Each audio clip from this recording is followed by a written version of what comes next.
Senhor presidente, senhores vereadores, senhora vereadora, aqueles que acompanham os trabalhos aqui na casa, aqueles também que acompanham pelos veículos de comunicação, eu vou voltar hoje a tratar de um tema recorrente na cidade, que é a questão do transporte público, que deveria ser público, mas não é público. É privatizado aqui na cidade de Bauru. Então, eu gostaria primeiro de solicitar à TV Câmara que colocasse uma matéria jornalística, um vídeo que nós trouxemos. Eu gostaria que a população que está assistindo prestasse bastante atenção nesse vídeo, porque ele é muito pedagógico e vai ajudar a gente a compreender um pouco o que se passa nessa questão do transporte na cidade de Bauru e em outras cidades do país. Não é pouca gente que usa o transporte público. Aposto que você, ou alguém que você conhece, usa ônibus ou metrô todo dia. Imagino também que você já tenha visto, na lateral dos ônibus, um adesivo em que aparece escrito: transporte, um direito do cidadão, um dever do Estado. Mas diferente do que a gente imagina, o transporte coletivo não é um serviço realmente público, porque não é entendido como um direito, e sim como uma mercadoria. Isso significa que, mais do que levar de um lugar para o outro, ele serve para gerar lucro para as empresas. Do jeito como é hoje, são as empresas que definem a quantidade de ônibus por linha, os itinerários, quais linhas devem existir, entre outras coisas. Para essas empresas, o que mais importa é quantas vezes a catraca gira. Quanto mais gente pagar a tarifa, mais dinheiro elas recebem. Por essa razão, é mais lucrativo que tenha poucos ônibus circulando nas ruas e que todos estejam lotados, porque isso significa reduzir gastos com manutenção, combustível, empregados. O simples fato de existir tarifa faz com que muita gente não tenha acesso ao transporte coletivo e aí seja excluída do direito à cidade. Além da tarifa paga por cada um de nós, a prefeitura também paga milhões de reais pela manutenção do serviço prestado pelas empresas. Vamos fazer as contas. Se uma família com 4 pessoas sair no fim de semana para passear, pagando a tarifa atual, ela gasta R$ 24 só para ir e para voltar. Se sair todo domingo, esse valor aumenta para R$ 96. Isso é muito dinheiro para quem ganha em média R$ 750 por mês. Por esses e muitos outros motivos, você precisa conhecer o projeto de lei de iniciativa popular que propõe a tarifa zero nos ônibus municipais. O projeto prevê 3 coisas: a criação do Fundo Municipal de Transportes, que seria responsável por concentrar as arrecadações para o transporte da cidade. Ele seria limitado através dos impostos que a gente já paga, do jeito que garante que pagaria mais quem tem mais, menos quem tem menos e que não pagaria nada quem não tem nada. Prevê também a alteração da forma com que é feita a concessão dos contratos das empresas de ônibus. Por exemplo, ao invés da prefeitura pagar às empresas de acordo com a quantidade de passageiros transportados, ela poderia pagar pelo serviço inteiro de locomoção. Quer dizer, o pagamento seria feito por ônibus locado e não pela quantidade de passageiros. Outra coisa importante seria garantir a participação popular na organização do transporte, através do Conselho Municipal de Transportes. Afinal, a gente que anda de ônibus todo dia sabe muito bem dos problemas e tem muito o que dizer sobre isso. Assim como já acontece com a saúde, a educação e a segurança pública, é justo que se pague o transporte com os impostos que já existem. A luta pela tarifa zero é fundamental para que as pessoas possam ter acesso a um transporte público de verdade. E é fundamental porque o acesso ao transporte significa acesso a todos os outros direitos, como escolas, parques, hospitais e teatros. Isso não só é possível, como já foi implementado em muitas outras cidades no Brasil e no mundo. Bom, esse foi um vídeo bastante explicativo, bem didático, que trata de uma questão que é uma questão que não afeta e não é só de interesse daqueles que usam e utilizam os ônibus aqui na cidade de Bauru. Recentemente nós tivemos um processo licitatório, foi anunciado que a empresa Grande Bauru ganhou a concorrência em um único lote. Hoje nós também tivemos a notícia de que houve recurso de 2 empresas e todo o processo de modelagem da licitação foi feito com o objetivo de favorecer, manter a empresa Grande Bauru aqui na cidade, que integra também o Grupo Constantino. Gostaria de dizer também aos outros trabalhadores da empresa que prestava serviço aqui em Bauru, que eles não precisam ser demitidos para serem incorporados no quadro de empregados da Grande Bauru.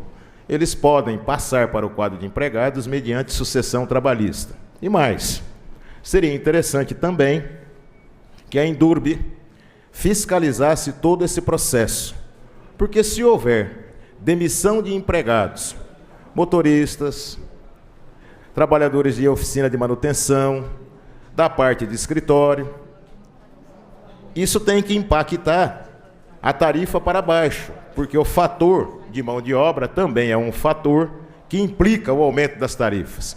Se ocorrer demissão de empregados, obviamente tem que impactar essa demissão em redução da tarifa. Frente a essas irregularidades, nós também protocolizamos uma representação no Ministério Público para que o Ministério Público avaliasse todas as irregularidades que nós apontamos no processo licitatório. Entregamos ao procurador Gabos e ao procurador Helene uma representação muito bem detalhada, com todos os itens que nós consideramos que foram itens ilegais que entraram dentro do processo de licitação. Uma outra coisa que eu também gostaria de registrar é que sábado começaram a vigorar as novas tarifas. E as novas tarifas, na nossa opinião, elas partiram de uma composição de custos que chegou ao valor da tarifa, a uma composição de custos que, na nossa opinião, implica superfaturamento da tarifa. Eu gostaria de publicamente registrar o trabalho que o vereador Moisés Rossi realizou na Comissão de Fiscalização e Controle, quando nós tivemos a oportunidade de discutir a composição dos custos da tarifa. O vereador produziu um relatório que trata das questões centrais, e esse relatório precisa ser apresentado aqui no plenário da Casa, precisa ser discutido e precisa ser votado. O relatório recebeu 3 votos favoráveis, 2 nobres colegas não se manifestaram ainda em relação a esse relatório, o vereador Roberval Sakai e o vereador Roberto Purini. Então eu solicito aos vereadores, membros da comissão, que façam uma leitura essa semana e se posicionem oficialmente sobre o relatório.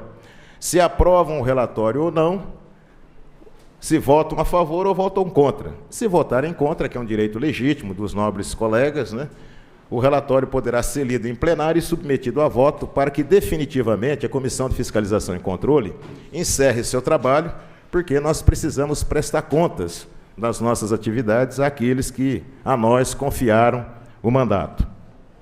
Por fim, eu apresentei um requerimento, novamente, ao presidente da Endurbe, solicitando que a Endurbe contrate um estudo de viabilidade técnica para a implantação de um sistema de veículos leves sobre trilhos na cidade de Bauru, aproveitando toda a infraestrutura da malha ferroviária, para combinar esse novo modelo de transporte com outros modais, porque aqui na cidade de Bauru existe o monopólio privado do transporte sobre rodas, e todo mundo sabe que transporte é uma questão vital e ele deve ser feito incluindo vários modais de transportes.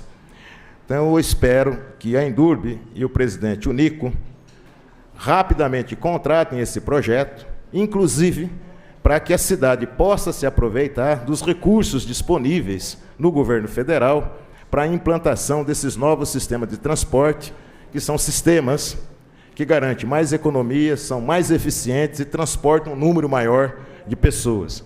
A cidade de Bauru é uma cidade privilegiada, ela detém uma malha de infraestrutura que corta os grandes centros urbanos de alta densidade populacional aqui na cidade de Bauru, e seria um ganho de qualidade para a cidade ter essa nova modelagem de transportes baseado na intermodalidade, tendo como referência o transporte sobre veículos leves sobre trilhos. Então, eu espero e tenho a expectativa que o presidente da Endurbe faça e contrate esse projeto o mais rápido possível, para que nós possamos pensar a cidade olhando o presente com os olhos do futuro. Por fim, senhor presidente, eu também gostaria de registrar que nós estivemos ali na Rua São Sebastião, ao lado do Curtume Maravilha, o antigo Curtume Maravilha do Valdemar, Só para concluir, senhor presidente, aonde será entregue um núcleo do Minha Casa Minha Vida, para que a Indurbe faça um estudo rigoroso sobre o problema de trânsito ali na região, porque a partir do momento que aquelas casas, aqueles apartamentos forem habitados, nós teremos vários problemas que podem concorrer para incidentes que poderão provocar acidentes. Então, essa semana nós estaremos lá com o secretário do Planejamento e o presidente da Indurbe para ver o que pode ser feito no sentido de que as pessoas possam transitar naquela rua com segurança. Muito obrigado.